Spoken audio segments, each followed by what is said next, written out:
Wow, bro, you're really just gonna eat that food raw? No hand washing, no warming of the food before you eat? Can you ogopi? Bro, see, I thought the food is already cooked. No. The risk of infections and antimicrobial resistance increases exponentially for you and everyone else around you. Really? Get informed, bro. Proper hand washing and food hygiene is literally the key to controlling this antimicrobial resistance. Also, he thought upholding food hygiene and proper hand washing without general sanitation isn't enough.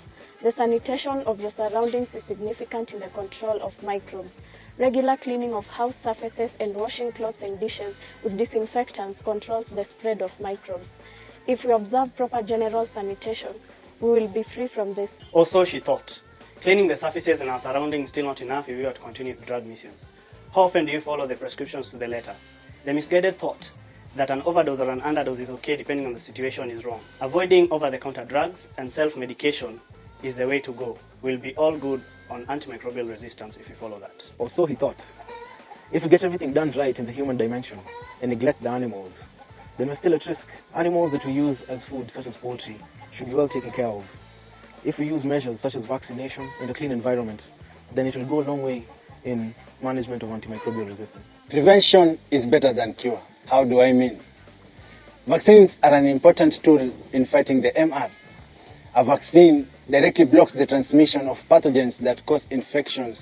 Decreasing this transmission decreases the number of infections and chance of a pathogen mutating to a drug-resistant form. All this without healthcare providers upholding ethical practices and transparency when administering medication, for instance, correct dosage, correct prescription, sale of right drugs, and use of appropriate and up-to-date diagnostic tools. We might hit post-antibiotic era sooner than we thought. The policymakers should enforce effective policies that help curtail AMR. A good example being on accessibility of drugs. The access, not excess concept. The main aim is to preserve ability to treat serious infections. To do that requires both easy access to and appropriate use of the existing drugs. If we do that, we'll be all squared away on antimicrobial resistance. Or so he thought. With all these policies put in place and individuals not practicing safe sex, will be in vain. When you hear for gonorrhea all over the news, you assume that it probably has superpowers.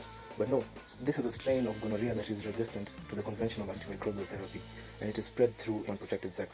So how do you protect yourself? Practice safe sex. By now, you should know that AMR is not a single man's war to fight. AMR affects everybody regardless of who, what, and where we are on the global scale. Therefore, with combined effort from across the globe, the impact will be amplified.